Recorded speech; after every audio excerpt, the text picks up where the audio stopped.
সেবা টিউটোরিয়াল চ্যানেলে আপনার সকলে স্বাগতম। ফ্রেন্ডস, আপনাদের এক্সামে এইচএসএসসি এক্সামে আপনাদের যেটা বৈচিত্র্যপূর্ণ অসম বই থেকে কোশ্চেন আসছে ৮ মার্কের, 4+4 ৮ মার্ক আছে, ঠিক আছে? তো এই ৮ মার্ক যেটা আছে তোমরা আরামসে পেতে পারবে যদি একটু চেষ্টা করো তখন। সো দেখো, আমি এক্সামে যেটা কোশ্চেন ইম্পর্টেন্ট আছে, এটা যে কোনো দুইটা জনগোষ্ঠীর বিষয় লেখা প্রত্যেক বছর আসছে, ঠিক আছে? আর সেই জনগোষ্ঠীর যে কোনো দুইজন ব্যক্তিত্বর বিষয় লেখার জন্য। তো দেখো, তোমাদের যেটা দশম শ্রেণী ক্লাসে আছে, এটা বড় জনগোষ্ঠী আর মিসিং জনগোষ্ঠীরা আমি তোমাদের জন্য প্রস্তুত করেছি। একবার দেখে নাও, আই এম শিওর দ্যাট তোমরা লিখতে পারবে। একবার শুনে নাও মন দিয়ে। দেখো, বড়রা উত্তর পূর্ব ভারতের আদিম জনগোষ্ঠী, বা তুমি বলতে পারো যে বড় জনগোষ্ঠী উত্তর পূর্ব ভারতের। উত্তর পূর্ব ভারতের মানে সমস্ত আমাদের উত্তর পূর্ব বলতে কি, নর্থ ইস্ট যাকে বলি আমরা, যেখানে আসাম, মেঘালয়, মিজোরাম, মেঘালয় 7টা, ঠিক আছে, স্টেট আছে। তো ওইটাই উত্তর পূর্ব ভারতের আদিম জনগোষ্ঠী। এরা সমস্ত উত্তর পূর্ব ভারতের মধ্যে সবচেয়ে পুরানো জনগোষ্ঠী, আদিম জনগোষ্ঠী বড়রা। এরা অসমের সবচেয়ে বড় জনজাতি, আর এরা অসমের সবচেয়ে বড় জনজাতি, মনে রাখবে, ঠিক আছে? বড়রা মূলত মঙ্গোলীয় জনগোষ্ঠীর। বড়রা কোন জনগোষ্ঠীর? মঙ্গোলীয় জনগোষ্ঠীর। ফ্রেন্ডস, এই কথাগুলো তোমরা সমাজবিজ্ঞান বইয়ে নিশ্চয়ই পড়েছো। সমাজবিজ্ঞান বইয়েও কিন্তু আমরা চ্যাপ্টারে, ভূগোলের চ্যাপ্টারে বড়দের বিষয় পেয়েছিলাম। তো এখান থেকেও তোমরা একটু নিতে পারো। তোমরা বইতে দেখবে, সমাজবিজ্ঞান বই খুলে এখান থেকেও বড়দের বিষয় মাঝে মাঝে পয়েন্ট নিয়ে তুমি আরামসে লিখতে পারবে। তো দেখো, অসমের কোকরাঝাড়, চিরাং, বাক্সা ও জলপাইগুড়ি জেলায় এরা মুখ্যত বসবাস করে। তো বড়দের বিষয়ে আমরা কি পেলাম, যে এরা উত্তর পূর্ব ভারতের আদিম জনগোষ্ঠী, এরা অসমের সবচেয়ে বড় জনজাতি, এবং এরা মূলত মঙ্গোলীয় জনগোষ্ঠীর। কোন জনগোষ্ঠীর? মূলত মঙ্গোলীয় জনগোষ্ঠী, ঠিক আছে? আর অসমের কোন কোন জেলায় এরা মেইনলি পাওয়া যায়? 4টা অসমের জেলা আছে এরকম। কোন কোনটা? কোকরাঝাড়, চিরাং, বাক্সা ও উদালগুড়ি জেলায়, ঠিক আছে? এর মানে তোমরা পেয়েছো এই 4টা জেলা মিলিয়ে, আমরা সমাজবিজ্ঞানে পেয়েছিলাম ক্লাস 9-এও, যে বিটিসি এরিয়া থাকে, ঠিক আছে? বা BTAD, Bodoland area, Bodoland territorial area council, এই এরিয়ার মধ্যে এরা মেইনলি পাওয়া যায়। মানে তুমি এই কথা তুমি অ্যাডও করতে পারো, অর্থাৎ এরা মুখ্যত বিটিসি এরিয়া বা বিটিএডি এলাকায় পাওয়া যায়, বসবাস করে। দেখো এরপরে, 1963 সালে বড় ভাষা প্রাথমিক বিদ্যালয় শিক্ষার মাধ্যম হিসাবে স্বীকৃতি লাভ করে। তো অসমে কোন সালে এটা প্রাথমিক বিদ্যালয়ে, এলপি স্কুলে মানে শিক্ষার মাধ্যম হিসাবে স্বীকৃতি লাভ করে? তোমরা প্রাথমিক বিদ্যালয়টাই বলবে।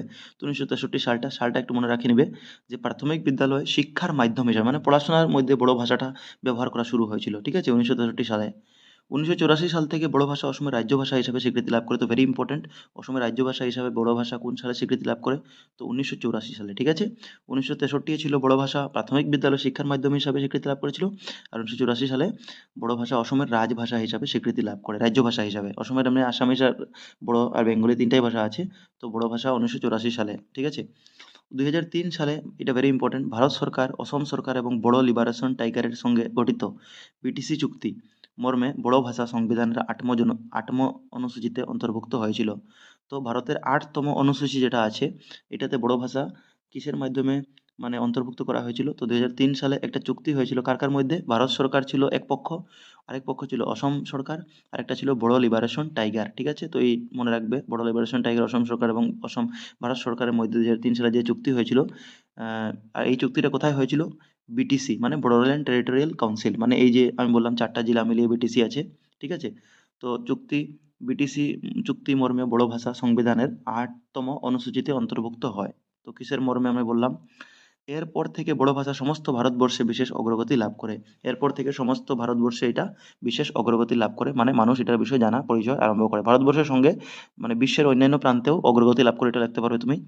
বড়দের প্রাচীন ধর্ম হচ্ছে বাথৌ ধর্ম, ঠিক আছে? তো মনে রাখবে কোন ধর্ম পুরানা ওদের? বাথৌ ধর্ম প্রাচীন ধর্ম। এরপরে বাথৌ হচ্ছে, আচ্ছা এটা কেটে দাও। বাথৌ হচ্ছে বড়দের শ্রেষ্ঠ দেবতা। বড়দের শ্রেষ্ঠ দেবতা কে? বাথৌ। আর বাথৌই ওনাদের বড়দের প্রাচীন ধর্ম, ঠিক আছে? খেরাই বড়দের ধর্মীয় উৎসব। ধর্মীয় উৎসব কি? খেরাই, মনে রাখবে। আর বড়দের পারম্পরিক বস্ত্র, বিশেষ করে দখনা এবং আরনাই শ্রদ্ধা এবং সম্মানের চিহ্ন হিসেবে ব্যবহার করে। সো বড়রা কোন কোন পারম্পরিক বস্ত্র মানে শ্রদ্ধা এবং সম্মানের চিহ্ন হিসাবে ব্যবহার করে? তো দখনা এবং আরনাই, ঠিক আছে?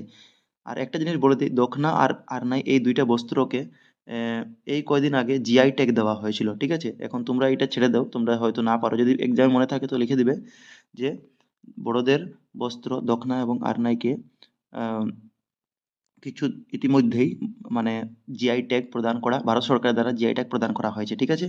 আচ্ছা এটা থাক। এবং সম্মানে দেখো, বিশেষ করে দখনা এবং আরনাই শ্রদ্ধা এবং সম্মানের চিহ্ন হিসেবে ব্যবহার করে বড়রা। তো মনে রাখবে কোন কোন জিনিস? দখনা, দখনা মানে একটা ওদের গামছার মতো জিনিস আছে, ঠিক আছে? আর আরনাই ওদের এটা ঠান্ডার দিনে যেরকম আমরা মাফলার এরকম পরি, এরকম আরনাই আছে, ঠিক আছে? তো বড়দের পারম্পরিক নৃত্য হচ্ছে বাগরুম্বা। পারম্পরিক নৃত্য কি? বাগরুম্বা। দেখো তোমাদেরকে মনে হবে যে এটা খুব ছোট, কিন্তু তোমরা এটা এক্সামে লেখো না, দেখো এক পাতার উপরে যাবে, 1.5 পাতা, তো 4 মার্কের জন্য এটা এনাফ। এখন দেখো মিসিং। মিসিং আরেকটা জনগোষ্ঠী আমি নিয়েছি, তো মিসিংটা সোজা তোমাদের জন্য। দেখো মিসিং অসমের দ্বিতীয় সর্ববৃহৎ জনগোষ্ঠী। তোমরা এরকমও লিখতে পারো যে বড়দের পর মিসিং হচ্ছে অসমের দ্বিতীয় সর্ববৃহৎ জনগোষ্ঠী। বড় প্রথম ছিল, এটা দ্বিতীয়। মিসিংরা মেরি নামেও পরিচিত। মিসিংরা কি নামে পরিচিত? তো মিসিংরা উম, মিরি নামেও পরিচিত। মিসিংরা মূলত মঙ্গোলীয় জনগোষ্ঠীর মান তিব্বতী শাখার অন্তর্গত। বড়রাও মঙ্গোলীয় জনগোষ্ঠীর ছিল, কিন্তু এটা এক্সট্রা একটা লাগিয়েছি যে মান তিব্বতী শাখার অন্তর্গত। কোন শাখার? মান তিব্বতী শাখার। মনে না থাকলে তোমরা মঙ্গোলীয় জনগোষ্ঠী লিখে আসবে। মিসিংদের পূর্ব বাসস্থান হিসাবে অসমের উত্তরের পাহাড়কে চিহ্নিত করা হয়েছে। তো ওদের পূর্বে বাসস্থান কোথায় ছিল বলে জানা যায়? মিসিংদের পূর্ব বাসস্থান হিসাবে অসমের উত্তরের পাহাড়কে, ঠিক আছে, অসমের উত্তরের পাহাড়কে মানে অরুণাচলের প্রান্তে পাহাড়কে, ঠিক আছে। অসমের ধেমাজি কোন কোন জেলায় তারা বসবাস করে? মেইনলি ধেমাজি, তিনসুকিয়া, লখিমপুর, ডিব্রুগড় এবং শিবসাগর, গোলাঘাট, যোরহাট, দরং, শোনিতপুর জেলায় মিসিংরা প্রধানভাবে বসবাস করে, ঠিক আছে। তো কোন কোন জেলায় বসবাস করে? তিনসুকিয়া, ধেমাজি, লখিমপুর, ডিব্রুগড়, শিবসাগর, গোলাঘাট, যোরহাট, দরং, শোনিতপুর জেলায়। এরপরে কৃষিকাজই মিসিংদের প্রধান জীবিকা, ঠিক আছে। মিসিংদের জীবিকা প্রচলিত সম্বল। মিসিংদের জাতীয় উৎসব আলি আইয়ে লিগাং। এটা মনে রাখবে, জাতীয় উৎসব ভেরি ইম্পর্টেন্ট। আলি আঙ্গে লিগাং, ঠিক আছে, বা এটাকে আলি আই লিগাঙ্গও কোনো সময় বলে। এটা কৃষির সঙ্গে জড়িত। মিসিংদের ধর্মীয় উৎসব দবুর পূজার বিশেষ তাৎপর্য আছে। তো তাদের একটা ধর্মীয় উৎসব আছে যার নাম দবুর পূজা, মনে রাখবে। তো দবুর পূজার বিশেষ তাৎপর্য আছে। এছাড়াও মিসিংরা ডনিপল বা চন্দ্র সূর্য দেবতাকে শ্রদ্ধা করে, ঠিক আছে। এবং এরপরে ডনিপল মানে চন্দ্র সূর্য দেবতা, তোমরা সমাজবিজ্ঞানও পেয়েছো। আপং হচ্ছে মিসিং জনগোষ্ঠীর চিরপ্রচলিত পানীয় দ্রব্য। তো তাদের চিরপ্রচলিত পানীয় দ্রব্য কি? আপং, ঠিক আছে, এইটাও মনে রেখে নিবে। তো এইটা কিছু লিখে নিবে। এখন দেখো এই দুটো জনগোষ্ঠীর দুইজন প্রধান ব্যক্তিত্বের বিষয় জেনে নাও। ওদের মানে তোমাদের বইয়ে জানা বৈচিত্র্যপূর্ণ আসাম বই থেকে যে কোনো দুইটি জনগোষ্ঠীর বিখ্যাত ব্যক্তিত্বের বিষয়ে লেখো। তো তখন লিখবে, দেখো বড়দের বিখ্যাত ব্যক্তি একটি নিয়েছি আমি।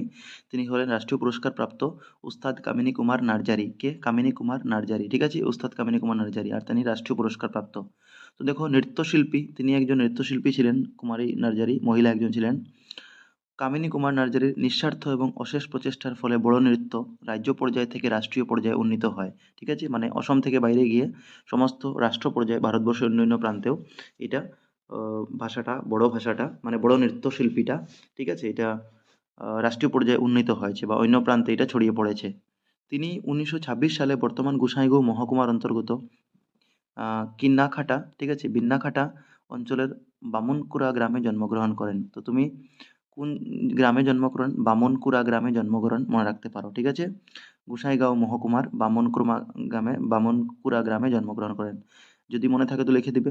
তার পিতার নাম বজারাম নার্জারি, ঠিক আছে। তো উস্তাদ কুমারী নার্জারির পিতার নাম কি? বজারাম নার্জারি। মাতার নাম থাঙ্গালি নার্জারি, ঠিক আছে। যদি মনে থাকে লেখো। ইংরাজি এত সালে দিল্লিতে অনুষ্ঠিত 1955 সালে, এটা মনে রাখবে, এটা লিখতেই হবে।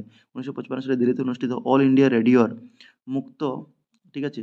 তো 1955 সালে অল ইন্ডিয়া রেডিওর অনুষ্ঠিত একটা মুক্ত প্রদর্শনী অনুষ্ঠানে, তো মুক্ত প্রদর্শনী অনুষ্ঠানে অংশগ্রহণ করে বিয়ের গান পরিবেশন করেন। তো 1955 সালে তিনি বিয়ের গান পরিবেশন করেছিলেন কিসের মধ্যে? তো এখানে বলেছে যে দিল্লিতে অনুষ্ঠিত অল ইন্ডিয়া রেডিওর মুক্ত প্রদর্শনী অনুষ্ঠানে, ঠিক আছে, মানে ওপেন পারফরমেন্স ছিল এটা। বিয়ের গান পরিবেশন করেন। এই অনুষ্ঠান থেকে ফিরে এসে কামিনী কুমার বড় সংস্কৃতির উন্নতির জন্য বিভিন্ন কর্মে আত্মনিয়োগ করেন। তো এখান থেকে ফিরে এসেই তিনি বড় সংস্কৃতির জন্য বিভিন্ন কর্মে আত্মনিয়োগ করেন। এখন দেখো যেটা ইম্পর্টেন্ট তোমরা ওইটাই লিখবে, এটা ভেরি ইম্পর্টেন্ট। 1957 সালে 26 জানুয়ারিতে দিল্লিতে অনুষ্ঠিত গণতন্ত্র দিবসে, ঠিক আছে, আগেটা থেকে এটা বেশি ইম্পর্টেন্ট, যে 1957 সালে 26 জানুয়ারিতে দিল্লিতে অনুষ্ঠিত গণতন্ত্র দিবসে উস্তাদ কামিনী কুমার একটি সাংস্কৃতিক দল সহ তাতে অংশগ্রহণ করেন। তো তিনি অসম থেকে একটি সাংস্কৃতিক দল নিয়ে গিয়ে অংশগ্রহণ করেছিলেন কোথায়? 1957 সালের 26 জানুয়ারিতে, ঠিক আছে, দিল্লিতে অনুষ্ঠিত গণতন্ত্র দিবসে। 27 তারিখে অনুষ্ঠিত বড় কৃষ্টি দল বাগড়ুম্বা নৃত্য পরিবেশন করে। আমরা পেয়েছিলাম বাগড়ুম্বা নৃত্য তাদের পরম্পরাগত নৃত্য। তো 27 তারিখে অনুষ্ঠিত বড় কৃষ্টি দল বাগড়ুম্বা নৃত্য পরিবেশন করে ভারতের মধ্যে প্রথম স্থান অধিকার করে। তো এটা ভেরি ইম্পর্টেন্ট, লিখে দিবে যে দিল্লিতে 1957 সালে 26 জানুয়ারিতে তিনি গণতন্ত্র দিবসে অংশগ্রহণ করেছিলেন একটা সাংস্কৃতিক দল নিয়ে। আর 27 তারিখে মানে পরের দিন 26 জানুয়ারির গণতন্ত্র দিবসের পরের দিন অনুষ্ঠিত বড় কৃষ্টি দল, ঠিক আছে, বাগড়ুম্বা নৃত্য পরিবেশন করে। বড় কৃষ্টি দল বাগড়ুম্বা নৃত্য ভারতের মধ্যে প্রথম স্থান অধিকার করে। তো ভেরি ইম্পর্টেন্ট। এরপরে দেখো 1952 সালে ত্রয়োদশ এশিয়া মেলায় অংশগ্রহণ করে বড় নাচিনা নৃত্য প্রদর্শন করে দর্শকদের ভূয়সী প্রশংসা লাভ করেন। আচ্ছা, এরপরে দেখো 1976 সালে গুয়াহাটির ভারত সোভিয়েত মন্ত্রী সম্মেলনে বড় কৃষ্টি প্রদর্শন করেন। তো এটা যদি পারো তোমরা লিখবে। অধিকন্তু নার্জারির দল এত সালে, আচ্ছা এটা ছাড়ো।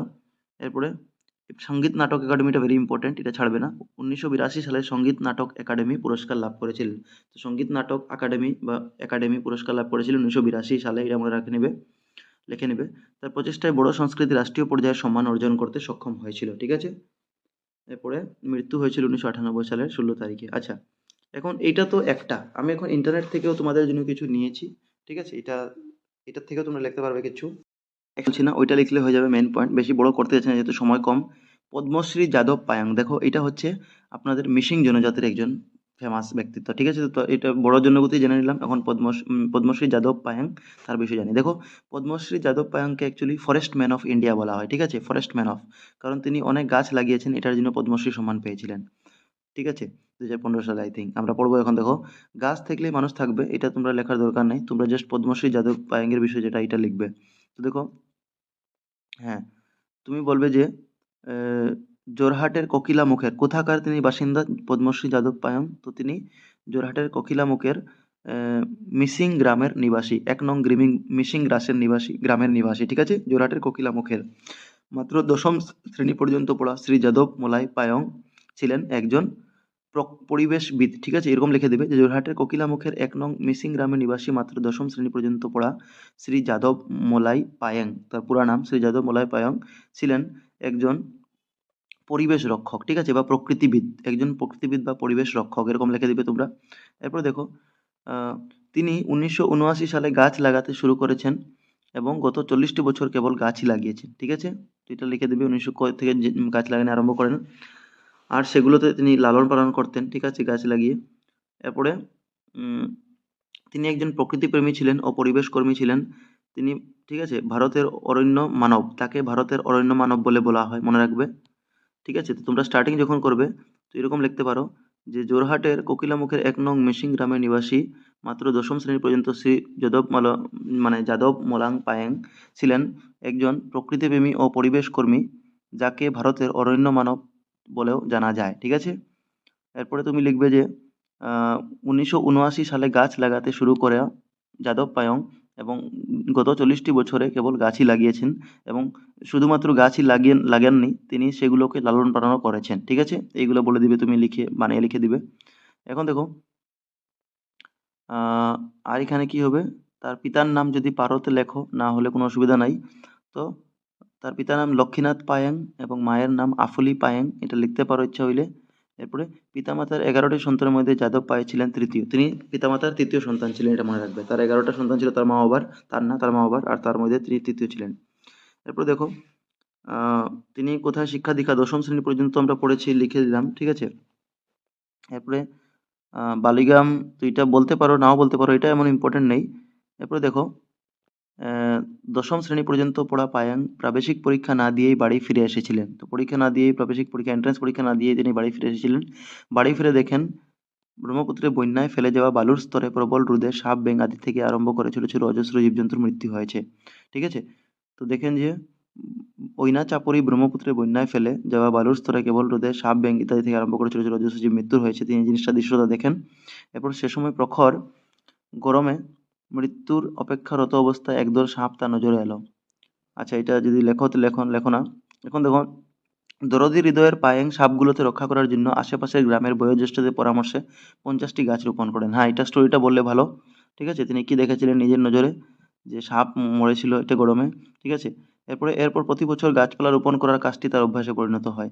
এরপরে 1979 সালে বৃক্ষরোপণ আরম্ভ করে যাদব পায়েং, এটা আমরা আগে পারলাম, কালক্রমে এক বিশাল অরণ্য গড়ে তোলেন, যা সমস্ত বিশ্বে মোলাই কাটনি, যে অরণ্য পাওয়া যায়, ঠিক আছে, যে অরণ্য তিনি লাগিয়েছিলেন তাকে বলা যায় মোলাই কাটনি নামে পরিচিত সমস্ত বিশ্বে। এর মোলাই অরণ্য জায়গার নাম মোলাই অরণ্য বর্তমানে নবগঠিত মাজুলী জেলার ওইনা অরুণা পায়ের সীমান্তে অবস্থিত। দেখো, এটা যতটুকু পারো তোমরা লিখবে। এরপরে দেখো, বর্তমানে 1360 একর অর্থাৎ 4050 বিঘা মাটিতে মোলাই অরণ্য ব্যাপ্ত, ওই যে যেখানে লাগিয়েছিলেন তিনি অরণ্য। তো এইগুলা জিনিস লিখে দিবে। এরপরে তার অরণ্যের মধ্যে কি কি আছে যেখানে লাগান, মূল্যবান লাল চন্দন লাগিয়েছেন তিনি, সাদা চন্দন, শিশু গাছ, গামড়ি, তিতাচাপ, পাম ইত্যাদি মূল্যবান বৃক্ষ রোপণ করেছেন তিনি, ঠিক আছে? এবং বিভিন্ন ঔষধি লতাগুল্মও রোপণ করেছেন তিনি। কোন জায়গাতে? তো ওই যে যেখানে আমরা পাইলাম মুলাই কাঠনি, ঠিক আছে, যেখানে অরণ্য পাওয়া যায়, যেখানে তিনি রোপণ করেছেন। এরপরে দেখো এইগুলা জিনিস লিখে দিবে। এরপরে আহ এইগুলো সব লিখে দিলে এরপরে দেখো এখানে লিখবে যে পরিবেশ রক্ষার জন্য যাদব মুলাই পায়েঙ্গে রূপায়ণ করে মহান কাজের প্রতিদান হিসেবে 2012 সনে দিল্লিস্থ জওহরলাল নেহরু বিশ্ববিদ্যালয় তাকে ভারতের অরণ্য মানব প্রদান করে, উপাধি প্রদান করে। তো তাকে ভারতের ফরেস্ট ম্যান অফ ইন্ডিয়া বলা হয় বা অরণ্য মানব বলা হয়। এটা কখন প্রদান করা হয় তাকে?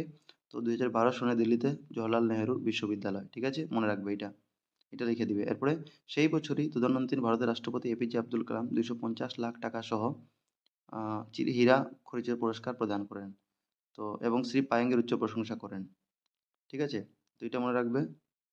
এইখানে কি কি কোন জায়গাতে? এরপরে 2015 সালে তাকে ভারতের সর্বোচ্চ অসামরিক পুরস্কার, ঠিক আছে, পদ্মশ্রী প্রদান করা হয়। এটাও তুমি লিখে দিবে, পদ্মশ্রী 2015 সালে তাকে দেওয়া হয়, এটাও মনে রাখবে। এটা মনে রাখে নেবে আরামসে। এরপরে এগুলো জিনিস লিখে নিবে, ঠিক আছে?